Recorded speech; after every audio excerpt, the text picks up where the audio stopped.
Greetings once again. Welcome to the What It Takes Radio Company and the program, the Interesting Ideas Podcast. And today we enter the transformation zone. And unfortunately, in life, many good things can go south. They can go bad. So today on the transformation zone agenda is a bit of a TED type talk about how a movement can become a monster and maybe even a mobster. Greetings once again, ladies and gentlemen, and welcome to the Transformation Zone. A little early this week, but we've got a lot of important things to do. My name is Stan Houston, and this is Interesting Ideas, where we try to investigate. We are sometimes interrogating, sometimes interviewing people who can help us find good ideas so that we can live better now. And one of the projects that has really put us in the forefront is working with a number of colleagues. We're put together the Transformation Project, or we're kind of changing the name perhaps to the Transformation Zone. And as a result of that, we're trying to figure out how we can be instruments, guides, perhaps encouragers of positive and powerful transformations, not just changes, not just tweaks, not just a little thread here and there, but where some things change significantly. Perhaps, as someone has said, not different by degree, but truly different in kind. Things are different, big time. So that's what we're all about. And so thank you for joining me on this Thursday, flowing into Friday and the weekend. And it's a little more of a negative message this time, more of a cautious message. It's not original with me, but it's been adapted by me as I work together in the business, nonprofit, spiritual, religious world of many things. Things I have discovered to be quite true and something we need to be very much aware of, if I can. That's right, the title, gotcha. Yeah. Well, is your great movement going to turn into a monster? Is it going to turn into a mobster? Yeah. Could that be the case? Well, let's see where that will lead us today. I'm Stan Houston. These are interesting ideas. And, stay tuned because it's going to begin right now.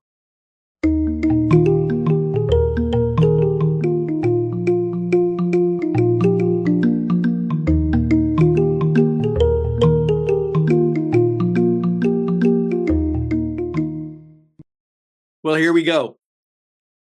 First of all, I'm very much involved and have been involved in many cases in things that at the particular stage they're at, they're simply a movement. You're trying to get people together to rally around a good cause, maybe a great cause. Something needs doing, something needs solving, some opportunity needs to be pursued, some possibility needs to be thought about and stirred up and perhaps brought into life. And that, of course, because I am an entrepreneur and I'm the leader of the Christian Entrepreneur Network, which is a movement. Yeah, that's all we are right now. We've got a little bit more organization into it, maybe a little touch of business into it, and we'll talk about that. But it's basically a movement, And one person asked me just yesterday, and they said, well, we're trying to really get a movement going. And they said, well, how many people do you really need? And I said, you start with one. Yeah, start with one. And then you go for three. That's how you start a movement. And one of the greatest movement makers in the world, that's how he began his great cause and his great movement. However, the movement flounders, it grows, it goes through all kinds of differences and changes. It dies maybe, and then it resurrects, and it moves forward. But the cause is pure. People are not trying to take advantage of somebody. They're not trying to do something wrong. They're trying to do something good. And there are a number of things. We speak of the civil rights movement. And if you grew up when I did, there were a number of people that were in the anti-war movement, which was in opposition to what they felt were the bad things in the Vietnam War. So a movement. Now, here is, unfortunately, or fortunately, in some cases, the stages of development that you have to be aware of. And so for all of my T folks, for all of my transformation folks, we're going to create something that moves forward and perhaps changes things quite a bit. Let's be aware of this. It's very easy. In fact, it might be necessary that eventually the movement has to, it's got to get organized. And so we begin to build structures, and we begin to find leaders, and we begin to put frameworks and structures and ideas and legal role in place. And so, in effect, after some time of being just a movement, the organization is just that, an organization. It's no longer a movement. It's still, moving, but now it's an organization. And it doesn't take long for this organization, as I oftentimes say, and I've done this a lot, I've worked with organizations of 3 to 5 to 7, and oftentimes that's a good number. But I know that when we get up to 10, 12, 15, just kind of like the same kind of crew that Jesus had, politics get involved, personal agendas begin to come forward. That happens. And it's not because people are bad, though some could be bad. It's just that different agendas, different ideas come forward. And because of the perhaps diversity in the group, which is good, things begin to get political. And political simply means is people are looking for ways to get the business or the organization at this stage, it may not even be a business yet, get it to move or be in certain ways. That happens. However, you could be simply a good news, goodwill, nonprofit organization, and you could very much and perhaps do that for a good long time. Many good causes live today as organizations. They still have their ups and downs, and they still have the problems that oftentimes, hey, let's turn the organization into a business. Remember, no margin, no mission. So we've got to turn it into a business. So we start operating that way, and people become employees, and people get hired, and maybe even people get fired, and we have to find business-like ways to raise money. Perhaps we find ways that we can do that in an effective business-like way. We can put products and services out there, and we can begin to raise money that way. And so there are many great causes who've become big and good and strong organizations, but now there's much more of a business model to what they are. Now, I'm not saying that's bad, but that means the dynamic has changed. And this is where oftentimes those who were the founders of the movement get lost. Sometimes they get fired, and they look around and say, this isn't as fun as it was when we were just, poor and working hard. And it's not a movement anymore. It's a business. And of course, some of the people who then come into the business have maybe perhaps different motives. Maybe they have a little more self-will and self-aggrandizement. They see this as a good way for them to pursue their personal agendas. All of that is the stuff of stuff. But here's where things begin to go poorly.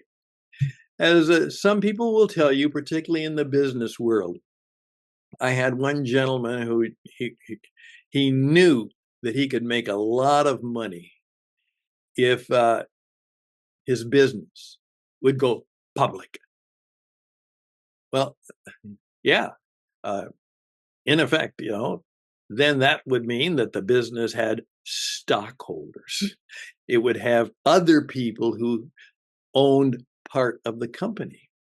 And in fact, it could be that, the founder, the owner, was now maybe even a minority member of the owners, because there are all kinds of other owners.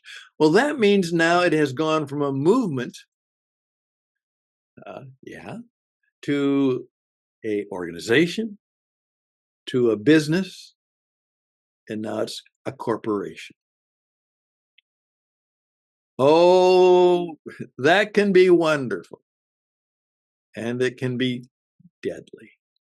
You see, because the people who were involved in the movement were really concerned about the people they were trying to serve or help or guide or work with. And certainly when it became an organization, that was still very much the incentive they had. And now it's a business, but it's still got people who are very, as I would say, customer concentric. They love working with the people who buy their stuff or buy their services. There is still a strong desire that the business be very, very much the organization be, the movement continue to serve people well. So, but it has now a corporate structure to it. That means that there are people who really don't care maybe about the movement or the cause. The owners are simply there because the corporation is a way for them to have their own personal agenda. They want to make money. That's why they're members of the corporation. Or they are officers of the corporation who have just as strong a personal desire than for the corporate well-being. In fact, they may view the corporate well-being position they have as simply a way to further their own lifestyle, their own agenda, their own particular way of doing things. They really don't care. In fact, in today's world, here's a CEO who's very, very good at CEOing, and another company says, hey, we'll pay you more to be the leader of us. Now, he or she may not have any interest in the product or the service or anything like that. They just know that they have some of the leadership and managerial skills, and they have the money desire. And so they jump, and now they are the leader of a corporation, which, of course, they wanted to do well, but they're not really one of the people. They really aren't.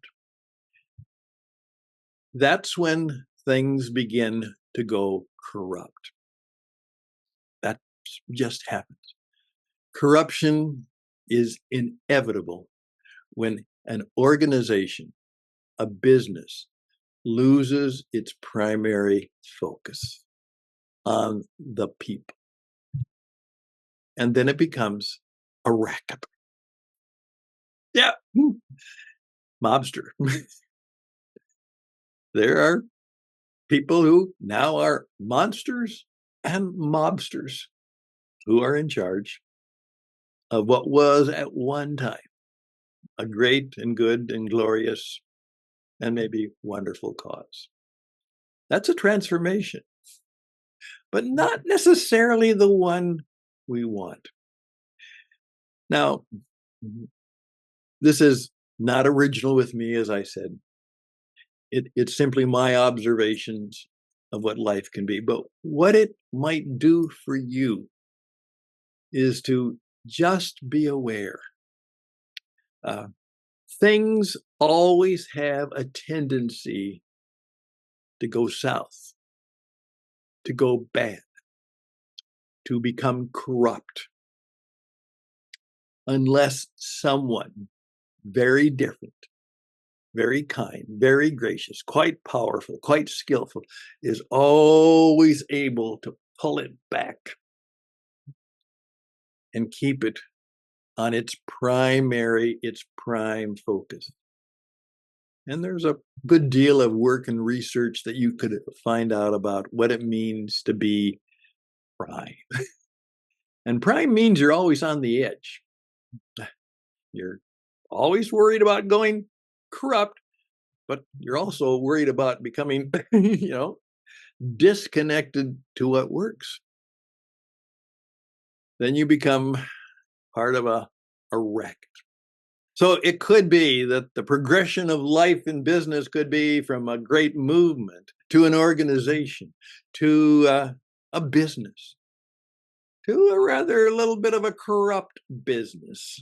But hopefully, maybe just a corporation, a corporate business with good leadership and good things remaining in it. But it always has the tendency to become a racket.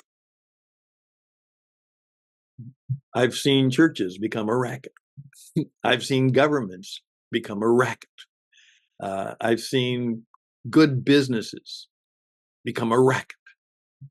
I've seen good men and women become racketeers. It happens. There, I'm done. Perhaps just a word of wisdom from an old man who has seen a lot and experienced a lot, and very deeply once, because I'm still in the business of building businesses, and I'm always fearful of, will my movement, I'm going to make it into a business now, but how can I make sure that even though it's working as a business and we have to hire and we have to fire and we have to watch the money and we have to make money, how can I make sure that we keep it where the good folks, the good people, maybe even God intended it to be, at its purposeful pride? End of rant, end of message, end of thought on transformation. I'd love to hear from you, because what we would like is we would love to have case studies of movements and organizations and businesses that kept it right. And unfortunately, we might need cautionary tales of good things that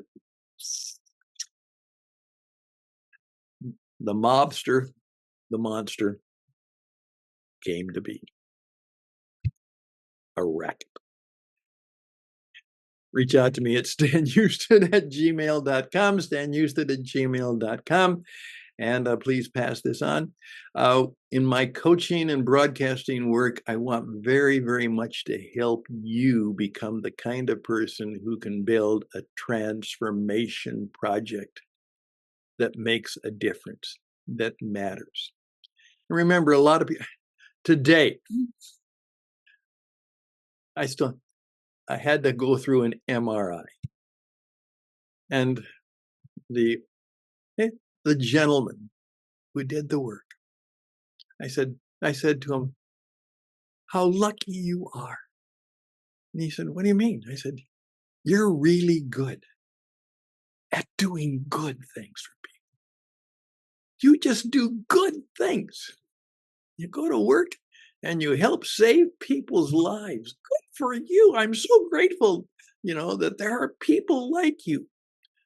And he said, I'm just a simple man doing a job I really, really am glad that I have and I like to do. And I said, that's what makes the world great. It's not politicians. It's not big movers. It's not big shakers. It's not those guys who sit and those gals who sit in CEO corner halls and walls. It's guys, it's gals like you. I'm done.